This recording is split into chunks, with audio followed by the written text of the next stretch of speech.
Halo adik-adik, belajar biologi yuk sama Ibu Yunita. Semoga bisa menambah rasa syukur kalian terhadap Tuhan Sang Maha Pencipta. Assalamualaikum adik-adik, masih di Kingdom Animalia bersama Ibu Yunita. Dan pada video kali ini kita akan membahas film Cnidaria atau Soilenterata. Disimak ya. Yang pertama di film Cnidaria atau Soilenterata kita akan membahas ciri-cirinya terlebih dahulu ya. Yang pertama, tubuh Cnidaria ini radial diploblastik ya. Jadi dia memiliki susunan ektoderm dan endoderm. Lalu yang kedua, memiliki sel-sel penyengat atau disebut cnidoblast pada bagian ektoderma. Nah, cnidoblast ini mengandung yang namanya nematosit yang digunakan untuk menangkap mangsanya. Nah, kemudian ciri ketiga memiliki dua bentuk tubuh, yaitu pertama polip, yaitu bentuk tabung yang menempel pada dasar, dan yang kedua medusa, yaitu bentuknya seperti payung dan dapat berenang bebas di air. Nah, seperti ini bentuk dari Soilenterata. Ini bentuk polipnya yang menempel seperti tabung kan. Nah, ini medusa yang seperti payung. Lalu Cnidaria ini atau Soilenterata ini disebut sebagai hewan berongga karena memiliki rongga yang cukup besar ukurannya pada bagian tengah tubuhnya. Nah, kemudian ciri kelima, reproduksinya secara vegetatif dengan menggunakan tunas, dan juga bisa secara generatif, yaitu dengan cara pembuahan atau fertilisasi antara ovum dengan spermatozoid. Nah, bisa kalian lihat ini bagian tentakel dari Soilenterata ya. Lalu ini faringnya, kemudian ini adalah gastrodermis, kemudian ini mesoglea, lalu ini bagian terluarnya epidermis. Nah, ini rongga tubuhnya yang berukuran besar. Nah, itu pada Soilenterata yang berbentuk polip. Sedangkan yang berbentuk medusa, ini bagian mesogleanya. Lalu ini adalah gastrodermisnya. Ini bagian epidermis. Lalu ini adalah mulut. Dan ini adalah tentakelnya. Selanjutnya, reproduksi Cnidaria. Yang pertama, secara aseksual dengan melakukan pembentukan tunas.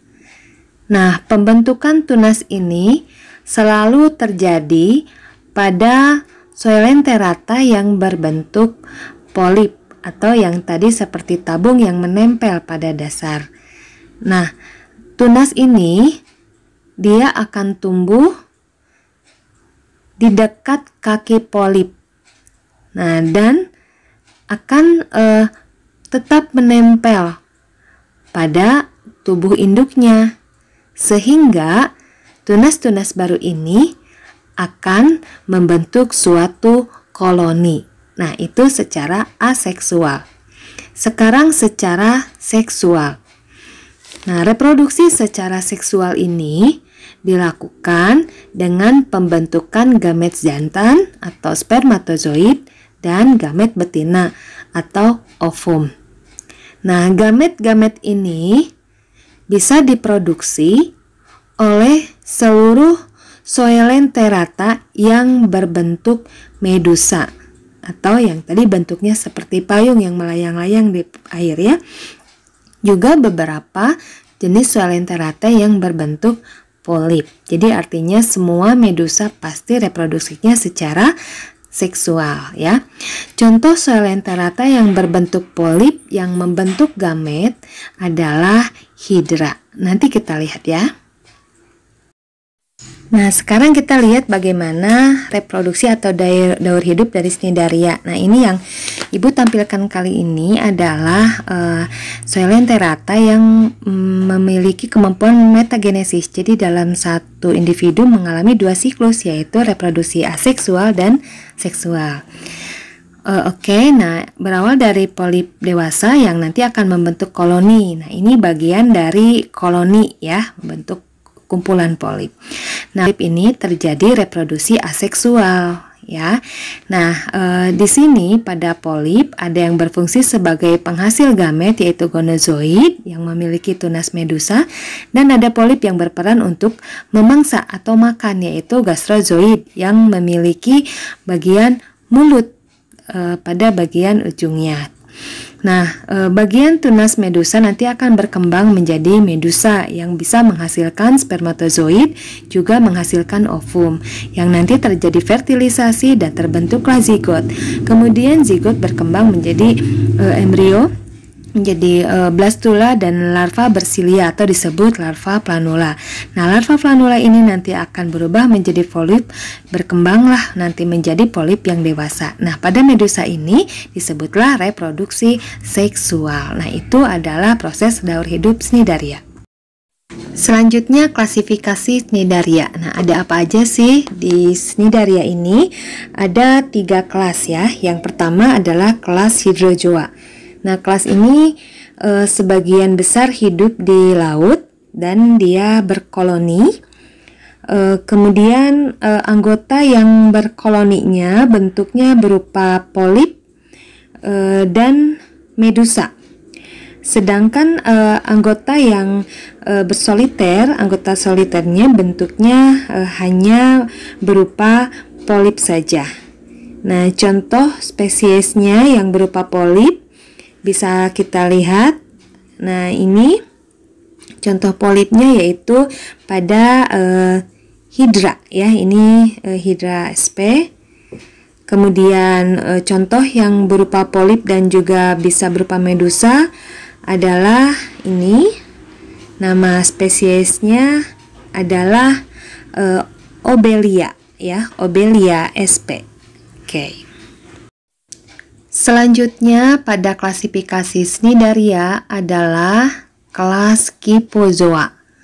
Nah, kelas Kyphozoa ini merupakan Coelenterata atau Cnidaria yang semuanya hidup di laut ya, dan bentuk dominan dari spesiesnya adalah sebagai medusa. Jadi dia hidupnya melayang pada badan air. Nah, pasti kalian sudah tahu kan contoh spesiesnya apa? Ya, ini adalah ubur-ubur ya. Nah, ubur-ubur atau Aurelia aurita. Nah, ini adalah spesies yang masuk ke dalam kelas Kyphozoa. Kelas yang ketiga pada Cnidaria adalah kelas Anthozoa. Nah, Anthozoa pun sama, semuanya hidup di laut dan tampak seperti tumbuhan ya, yang kita lihat untuk tempat bersembunyinya ikan-ikan kecil ya, atau terumbu karang. Jadi selama hidupnya dia berbentuk polip gitu, nempel pada dasar, dan dia dapat menghasilkan kalsium karbonat. Nah, ini contoh spesiesnya, ini namanya Metridium sp. Nah, selanjutnya nih yang terkenal sering dilihat di taman-taman laut, namanya anemon laut.